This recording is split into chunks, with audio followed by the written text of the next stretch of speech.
Transformação de tensão no plano ou transformação no estado do plano de tensões. É a mesma coisa. Esse vídeo é um esclarecimento de uma dúvida, de uma questão levantada pelos nossos amigos que acompanham o canal Roger Scapini, Kim Vanderlei, Victor Ponchil e demais. Por sinal, uma dúvida muito pertinente, mostra que o nível de percepção está bastante aguçado e isso aí é muito bom, o caminho é esse daí mesmo, pessoal. Bom, a questão levantada foi o seguinte: eu apresentei um vídeo resolvendo um exercício de transformação de tensão no plano e ficou a questão aí, ficou a dúvida, o que vem a ser essa orientação ou o ângulo ou a mudança da orientação. Esse vídeo nós não vamos abordar nenhum cálculo, tá? Vai ser simplesmente conceito mesmo, para a gente tentar entender melhor o que vem a ser a transformação de tensão em si. Tá? E nada melhor para a gente entender do que buscar alguma coisa do nosso cotidiano para tentar assimilar, fazer essa analogia aí para o conceito ficar mais claro. Então, o que vem a ser transformação de tensão? Para um projeto adequado, é necessário determinar onde e em que direção ocorrem as tensões máximas. Então vamos imaginar aqui uma situação bastante comum do nosso cotidiano. Acredito que todo mundo passa por isso.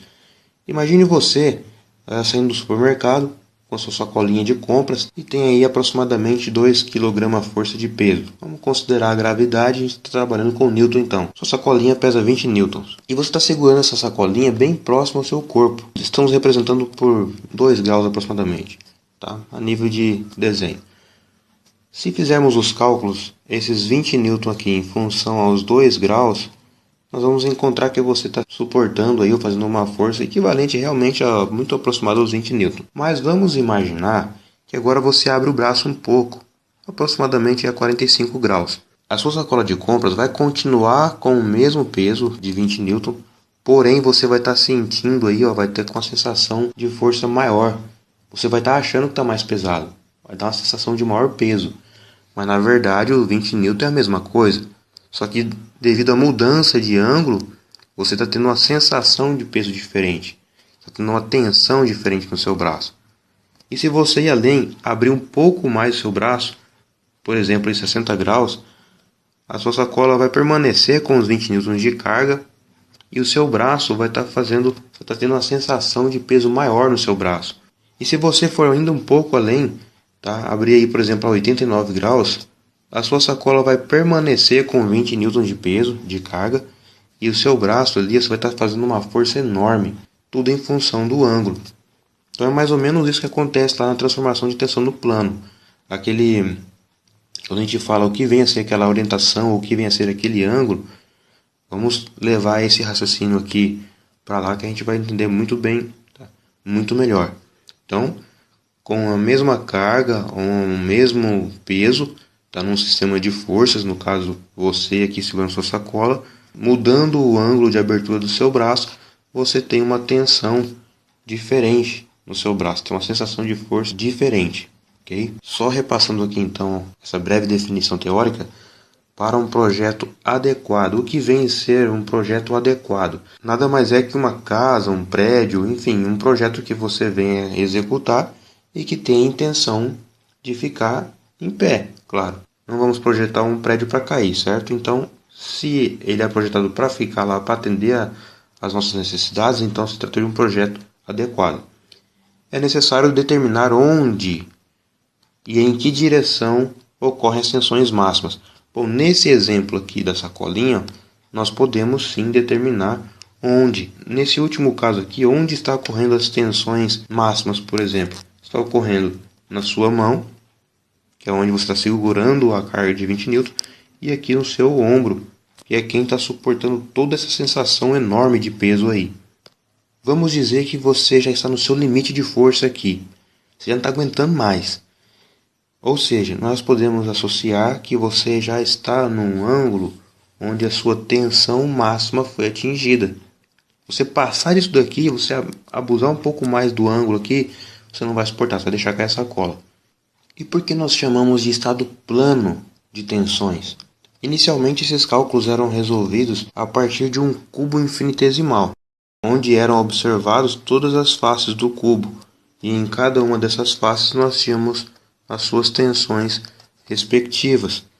Porém, observou-se que, através de aproximações para um estado plano, conseguimos um resultado muito satisfatório e os cálculos também, claro, sofriam uma simplificação.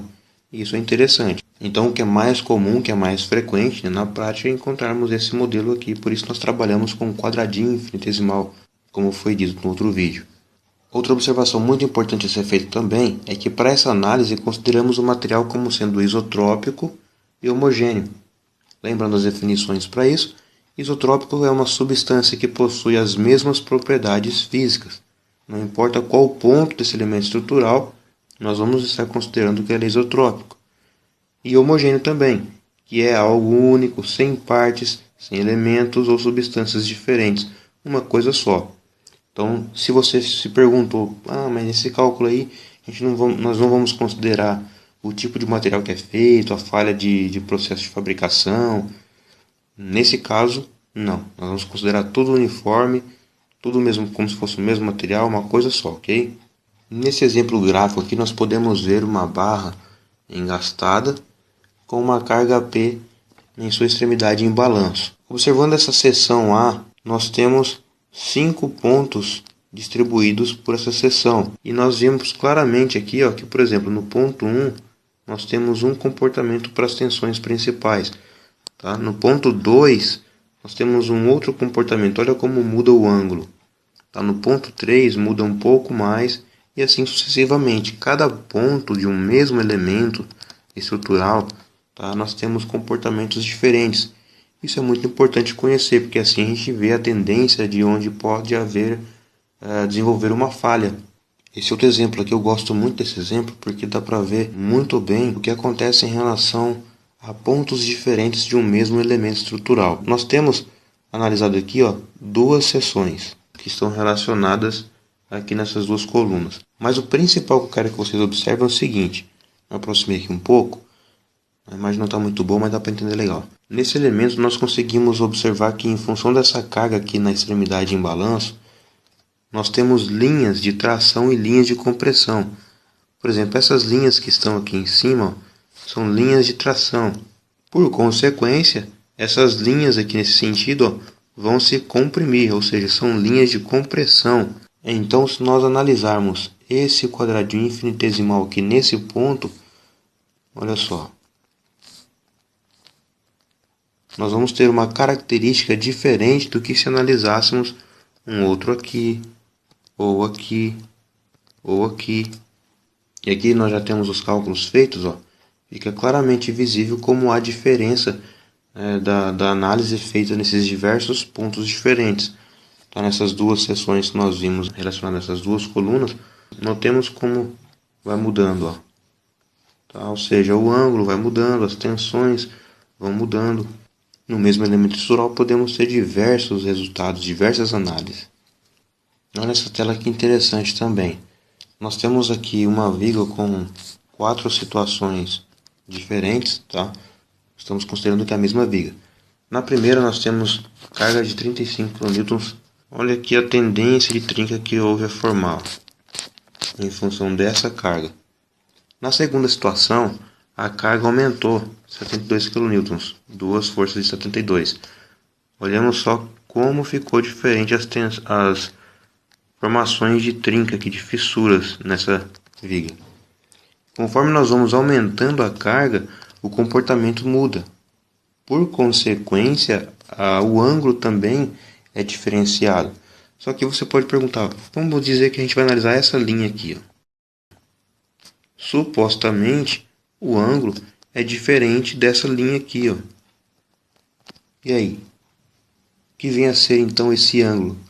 Se eu faço um cálculo lá e encontro que o ângulo que tenderia a formar uma trinca, uma fissura, é 45 graus, nós devemos lembrar então que a análise que nós fazemos é sobre o modelo definido como quadradinho infinitesimal.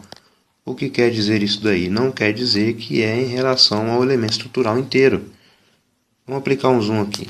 Ficou um pouquinho embaçado, mas dá para ver legal a ideia. Vamos dizer então que o nosso quadradinho infinitesimal que nós estamos analisando está posicionado aqui. Nós vamos fazer os cálculos aí e encontrarmos um ângulo aqui de tensão máxima. Tá? Se analisarmos um outro quadradinho aqui do lado, nós vamos encontrar um outro ângulo. E vai ser proporcional. Agora vamos imaginar isso em larga escala. Todo esse elemento aí sendo analisado em diversos outros quadradinhos infinitesimais aí. Nós vamos ter o que podemos chamar de mapeamento da estrutura. Olha que interessante essa tela. Uma barra aqui sujeita a uma força, a torção, analisando-se um elemento, um quadradinho infinitesimal que é desse elemento estrutural, encontramos aqui os 45 graus de tensão máxima aqui de cisalhamento. E olha só o que aconteceu, que interessante, veio a romper exatamente uns 45 graus. Então o ângulo está ligado sim a uma possível formação de fissura, uma trinca, onde pode cisalhar, ok? E esse cálculo que nós fazemos aqui, talvez nem a ponta do iceberg não é. Até por isso foram desenvolvidos softwares, tem inúmeros aí no mercado, ele mapeia o elemento estrutural como se fosse uma malha. E essa malha é muito precisa e leva em consideração as cargas aplicadas no elemento, nesse elemento estrutural, né? E aí sim a gente consegue ter uma ideia de qual região é mais crítica, de onde pode formar ou não uma falha, como por exemplo nessa tela aqui, ó. A região vermelha, ela destaca a parte crítica de uma flambagem, por exemplo, de uma curvatura. Vejamos que interessante esse outro exemplo aqui também. Muitos de vocês já devem conhecer essa ferramenta aqui, que é um alicate de pressão. Está até simulando um ensaio. Foi preso uma peça entre os dentes do alicate e que mostra as regiões de tensões diferentes, onde essa região vermelha e amarela tendem a ser a região de maior tensão, que é onde a gente aperta para conseguir fazer funcionar o mecanismo aqui do alicate e prender a peça aqui no dente.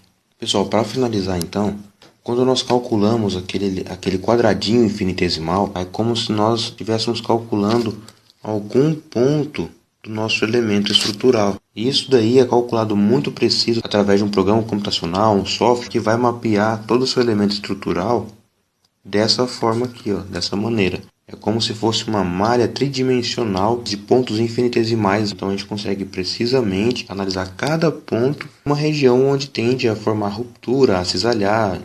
E se ainda assim ficou muito abstrato, vamos conversando aí no decorrer dos próximos exercícios, vamos colocando as dúvidas aí, a gente vai discutindo, vai analisando aí cada caso, até a gente conseguir aí assimilar bem esse conceito. Não é tão simples assim, mas acredito que a gente esteja no caminho certo.